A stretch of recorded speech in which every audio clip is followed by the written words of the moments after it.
Hello guys, welcome back to my another blog. How are you all? I hope আপনারা সবাই ভালো আছেন। আমরাও ভালো আছি।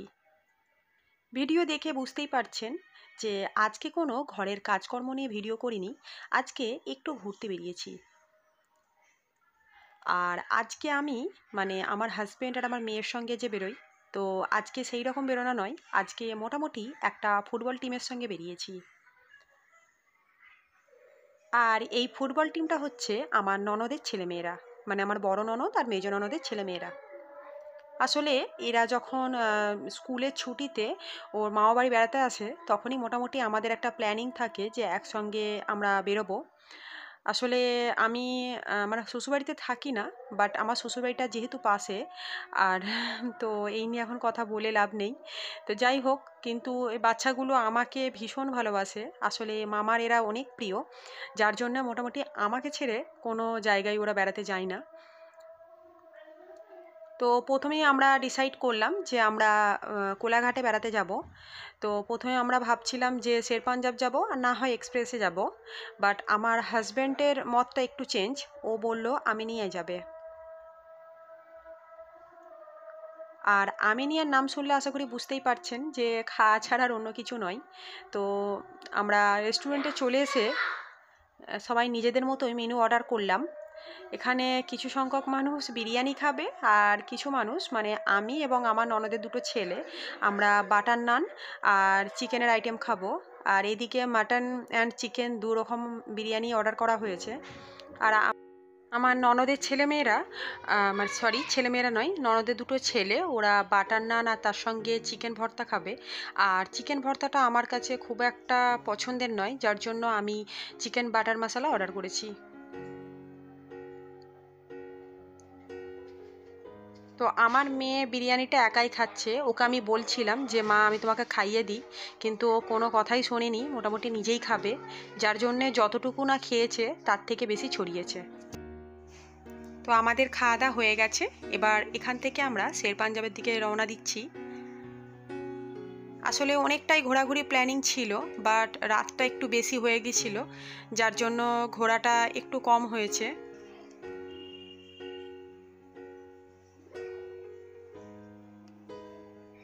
আসলে আমাদের বেরোতেই একটু লেট হয়েছে, তার আমার হাজব্যান্ডের গাড়িটা জ্যামে ফেঁসে গেছিলো। মোটামুটি আমাদের ঘর থেকে বেরোতে প্রায় 8:30টার মতো বেজে গেছিলো, যার জন্য ওখান থেকে বেরিয়েছি 8:30টায়।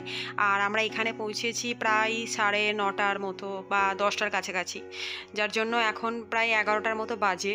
তো সেই জন্য খুব একটা বেশি ঘোরা হয়নি, মোটামুটি ঘুরে একটু টাইম স্পেন্ড করেই আমরা বাড়িতে গেছি। তো আমরা শের পাঞ্জাব পৌঁছে গেছি গাড়িটা পার্কিং করে। এবার বললাম যে আমরা চা খাবো। আসলে শের পাঞ্জাব আসলে ওই একটা কথাই মনে হয় যে চা খাবো। তবে পার্সোনালি আমার কিন্তু শের পাঞ্জাবের চাটা খুব একটা পছন্দ নয়। আসলে কথাই আছে না যে নামে ডাকে ফেটে গেছে, তো সেই রকম একটা বিষয়। বাট আমার তো অতটাও ভালো লাগে না। বাট চারিদিকে যে গার্ডেন, নানা রকমের যে লাইট বা ব্যবস্থা যে করে রেখেছে, সেটা দেখতে ভীষণ ভালো লাগে। আর বিশেষ করে এই সন্ধ্যের পর জায়গাটা খুব সুন্দরভাবেই সেজে ওঠে। তো সেগুলোর জন্য বেটার, বাট চায়ের জায়গায় অন্য কোনো রেসিপি আমার মনে হয় ট্রাই করা দরকার। তো আগেরবারে এসেছিলাম এই দুটো গাড়ি দেখিনি, এবারে মনে হয় নতুন হয়েছে এরকম দুটো একদম রয়্যাল ক্লাসিক দুটো কার, অনেক পুরনো, সেই 80s যুগের। তো আমার দেখে এত ভালো লাগছিল, মনে হচ্ছিল যে বসি আর কেউ সামনে থেকে ভিডিও করুক বা গাড়িটা চালাই। তো সেটা সম্ভব হয়নি, মোটামুটি বাচ্চাগুলো উঠছিল।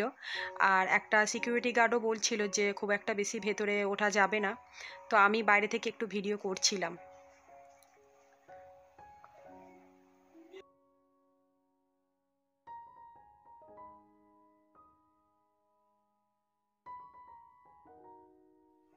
আমি মানে আমার মতো একটা আমাদের ঘোরা, আমি যেহেতু আমার লাইফস্টাইল ভ্লগ করি, আমার লাইফে আমি কি করছি না করছি সবটাই আপনাদের সঙ্গে শেয়ার করি। তো সেই জন্যই একটু আমার এই ঘুরতে গেছি, মাইন্ডটা ফ্রি হয়েছে, তার মোমেন্টটাই একটু শেয়ার করলাম।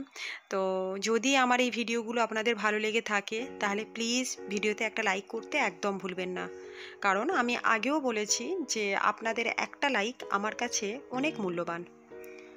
আর প্লিজ আমাকে সাপোর্ট করুন, আর তার জন্য আমার চ্যানেলকে সাবস্ক্রাইব করবেন আর পাশে থাকা বেল আইকনটি প্রেস করবেন। তো গার্ডেন এরিয়াগুলো একটু ঘোরাঘুরি করে আমরা মোটামুটি চায়ের দিকে যাচ্ছি, আর তার সঙ্গে ফটোশ্যুটও চলছে। মানে আমার ননদের ছেলেরা বসে বসে এরকম ফটোশ্যুট করছে, তো আমি দেখছি বলে একটু লজ্জাও পেয়ে যাচ্ছে। আর আমার তো মানে আমি বলেছি যে আমার ইনডোর প্ল্যান্ট বা যে কোনো ধরনের গাছ, মানে যেগুলো নর্মালি যে কোনো ফুলের গাছ হোক বা নর্মাল গাছ হোক, আমার তো ভীষণ পছন্দ। আর এখানের পরিবেশে এতটাই গাছ লাগানো, মানে আমাকে এত ভালো লাগছে যেন মনে হচ্ছে যে সারা রাতটা এখানে বসেই রয়ে যাই।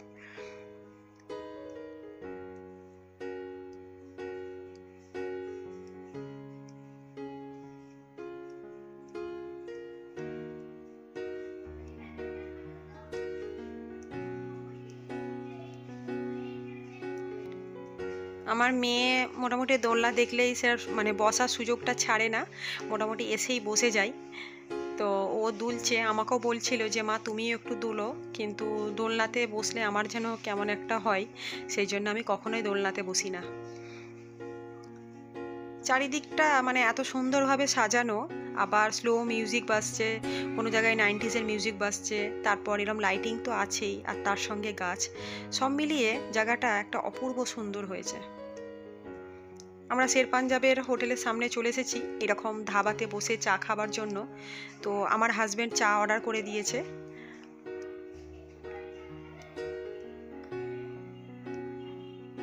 আমি অনেক বাড়ি গেছি, এটা বলার দরকার হয় না, কারণ যেহেতু সামনেই শের পাঞ্জাব বাড়ি থেকে, তো কোনোবারেই পার্টিকুলারভাবে ভিডিও করা হয়নি। তো আজকে মোটামুটি চেষ্টা করেছি একটু ভালো করে ভিডিওটা করার।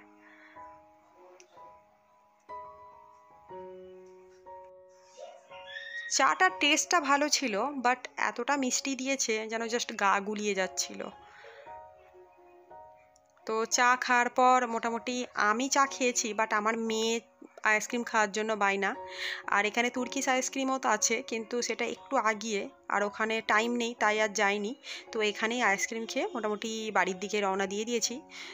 তো বাই বাই, আমার ভিডিওটা আমি এখানেই শেষ করছি, আপনাদের সঙ্গে দেখা হবে নেক্সট ব্লগ।